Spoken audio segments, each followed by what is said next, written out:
Good morning, everyone. Arjun has already quite explained in a lot of depth about how somatic mutations get accumulated in cancer genomes and how clonal evolution of cell populations happen during tumor development. So just one point I wanted to talk about further is that only a few of these mutations, the ones that you see as stars, you can use the pointer here, the one that you see as stars here are actually the driver mutations that are driving the selective. So they prefer selective fitness to specific cell clones and basically drive cancer progression. However, most of the triangles that you see that are accumulated in cancer genomes are passenger mutations that mostly arise in the population due to genetic drift, and so do not have a particular functionality or are not like they do not selectively are not selected by cancer cells. And so since most mutations are like genetic drift and randomly exist in the population, they can reflect the underlying mutational processes that generated them. So, what are these mutational processes? They could have several exogenous or endogenous sources. Could be due to the UV light exposure, due to just exposure to sunlight, smoking, or exposure to other carcinogens. Could also have endogenous sources such as defects in DNA repair, DNA replication errors. And so, the most prevalent kind of mutation, as Arjun also mentioned about it, is single nucleotide variants, SNVs, basically one nucleotide change in bases. And so what was observed is that there are these different single nucleotide variant patterns, SNV patterns, associated with distinct mutational processes. And so these signatures are essentially the frequency distribution patterns of the six different nucleotide substitutions. And when you incorporate the trinucleotide context around it, so the 5' and the 3' flanking nucleotides around the specific nucleotide substitution, you get like 96 substitution types classes. And so these signatures are essentially frequency distributions of these patterns. And so these signatures are, so because there are distinct signatures for distinct patterns, processes, so they are the genomic footprints of these mutational processes. Now, however, extensive studies have been done to understand the etiology, so the origins of distinct signatures. By the way, these signatures were obtained using non-negative matrix factorization by Alexandrov's group. But what's not observed so far is despite extensive genome-wide studies, is the proteomic impact. So what's happening at the protein level and how these signatures, do they have any distinct impacts in distinct like proteomic regions, for instance? So previously in our lab, analysis were done to show association between these three signatures: tobacco signature, reactive oxygen species formation signature, and there are these group of enzymes called ApoBex, which do aberrant DNA editing activity, and they were shown to be associated with formation of these stop gain mutations, so nonsense mutations that lead to so what happens is protein gets truncated prematurely, and so those are shown to be significantly found in like hallmark cancer genes and pathways. And so I would like to further extend this analysis to missense mutations that lead to amino acid substitutions. And the problem with missense mutations specifically is that they can range from varying impacts from no impact at all to like significant functional and structural changes. And so we can start off with studying the set of missense SNVs that are located in functionally prominent important regions in the proteome. For instance, those regions that are associated with post-translation modification sites, such as phosphorylation, ubiquitination, acetylation, methylation, so on. And so what was observed is that 21% of cancer-associated amino acid substitutions indeed are located in these PTM sites. And phosphorylation is one of the most well-studied and well-known phosphorylation PTM site. So that's the one that we proceeded further with our proteomic analysis. And so this is basically a dynamic process of adding and removing phosphate groups to specific serine, threonine, tyrosine residues.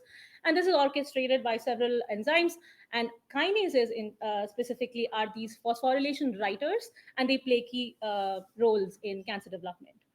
And so this kinase substrate interaction where phosphorylation takes place, these happen in short linear protein sequence motifs that are recognized by kinases. So they could be in several genes. So like actually there are 150,000 motifs that have been shown in 14,000 genes.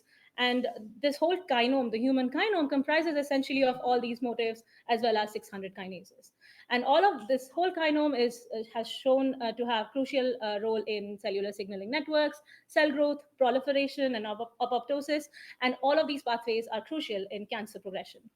Also, cancer kinase family is basically the largest family of cancer drug targets so far. So it makes sense why we proceeded further with analyzing the impact of mutation signatures in these kinase substrate interaction sites or phosphorylation sites. So there are several ways in which missense SNVs can impact these kinase binding motifs. Oh, by the way, I forgot to mention. So those motifs can be represented by these logos.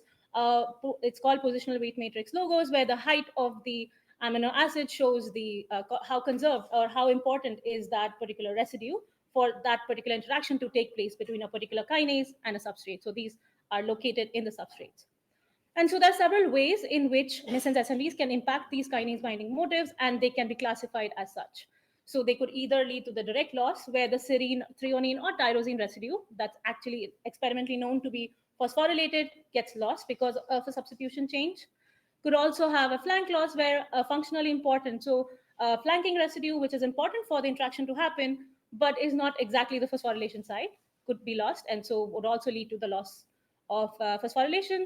Could have a flank gain effect where random regions in the proteome where initially there was no interaction, but an amino acid substitution led to the interaction between a new kinase and a substrate interaction. And the subset of amino acid substitutions that lead to the direct loss, the flank loss, simultaneously the flank gain of different kind of kinase binding, kinase substrate interactions, could basically be also classified as these switch effects between motifs. So as you see here, these motifs are recognized by casein kinase 1, and an S2E substitution here would lead to a recognition by the casein kinase 2 family. And so our lab in 2015 had co-developed this machine learning model, which uses Gaussian mixture models for basically modeling a set of random sequences in the proteome and true experimentally phosphorylated validated sites, which have been known to be phosphorylated. So these two models, and then uses Bayesian statistics to predict these rewiring effects. So whether an amino acid, because as you see here, most of these positions may not have any rewiring impact. So an amino acid substitution here, for instance, may not impact the kinase substrate interaction. So that's basically what MIM does. It predicts these whether or not there is a rewiring effect because of a certain amino acid substitution. So to address this question, how cancer mutational processes impact the kinome, specifically the kinase, the whole family of kinases and the substrates that interact with them, the hypothesis we come up with is that specific mutational processes impact distinct kinase binding motifs. And that happens by selectively influencing the genetic code. The genetic code essentially is where the DNA, the trinucleotides of a DNA, directly translate to amino acids. I hope you're aware of that. And so they influence the genetic code by specific trinucleotide preferences. So as I showed previously, every signature has specific trinucleotide frequency distributions, and they are somehow directly connected, and that leads to this rewiring impacts on the kinome. So the workflow for my analysis was as such. I worked on 800,000 missense SNVs that basically came from 47 SBS signatures. They were collected from the Cancer Genome Atlas database from like 6,000 patients. Yeah, 6,000 patients of 24 cancer types. And these SNVs were mapped onto 150,000 experimentally validated phosphosites, and they were known to be motifs of 77 kinase families. This was collected from this database, Active Driver DB, that's also co-developed by our lab. And so MIMP basically, after mapping these SNVs onto these proteomic sites, predicts the impact of each amino acid substitution that arises from these MS SNVs on how they rewire each and every motif of these 77 kinase families. So again, a recap of the different kind of rewiring effects. It can have direct loss, flank gain, or switch effects. And so the idea was to basically build this kind of a map between the different kind of mutational processes, so the signatures associated with them, and the kinase families and their associated motives, and to see what kind of rewiring impacts each mutational process may have on each kinase family. And so after performing the MIM pipeline, we identified 25,000 rewiring SNVs in total, which is approximately 3.4% of the total SNVs that were analyzed. And among them, 50% of them were flank loss rewiring SNVs. And what we observe when we see the distribution of the number of rewiring SNVs per patient across individual cancer types, we find that melanoma has the highest number of rewiring SNVs per patient. So this set of SNVs that were predicted by MIMP are from now on known as rewiring or RW SNVs. And so we went on with specifically melanoma, the case study of melanoma, to see what are these, how the landscape of seeing the impact of different mutational processes on the different kinase motifs look like. And so this is the kind of like the toy figure that I showed in the previous 2 slides ago, that this is basically the actual results that we see in the melanoma kinome, where on x-axis we have the different signatures, and on y-axis we have basically the motifs of 77 different kinase families. And just for the sake of time, I've specifically highlighted the different motive associations. The size of the point shows the significance of the associations, and the number of rewiring SNVs of each individual association is shown by the color. And so what you see is that there are these, so firstly, we observe that UV light and aging correlated signatures predominantly rewire the melanoma kinome. That's number one. And the next point that we observe is that SBS7A and 7B, there are these 2 different signatures, both UV light signatures, but somehow divergently impact different subsets of the kinase family. So for instance, CDK motives, DYRK, GSK, and MAPK motives. So a lot of these, there is a lot of redundancy between the kind of motives that different kinases can map and bind to. And so several of these kinase families actually recognize these sort of motives where you have like a predominant, like a serine proline residue that basically gets recognized by these kind of kinases. However, SBS7A, on the other hand, impacts these specific casein kinase 2 like motives or IKK motives. And interestingly, functionally, they're also different. So these are mostly relevant for like cell proliferation and cell cycle checkpoints and so on, while these kinases are more involved in like immune response and other roles, basically. And so when we go to the amino acid level to see what exactly, like why are different motives getting rewired for SBS7A and 7B, we see there are these divergent amino acid impacts. For instance, P2L substitution is more frequent due to SBS7B, while S2F for SBS7A and so on. So there are these divergent amino acid impacts that you see here. And so when you go to the signature level, what you see is in SBS7A, as I was talking about these 96 type of trinucleotide substitutions, there are these direct trinucleotide substitutions that are direct codons substitution to the different amino acid substitutions that you see are predominantly arising due to their respective signatures. So SBS7A that leads to S2F and S2L substitutions have the frequency distributions higher for those associated trinucleotide changes. Similarly, for SBS7B, these particular trinucleotide changes are direct codon changes for P2L substitution. So a lot of this actually makes sense at the signature level, why there are specific kinase motifs that are getting impacted by distinct signatures. And so it's really interesting that SBS7A, 7B, both are UV light signatures and have these divergent impacts. So far in the literature, we are not really aware what's going on at the, I guess, at the chemistry level, what's going on.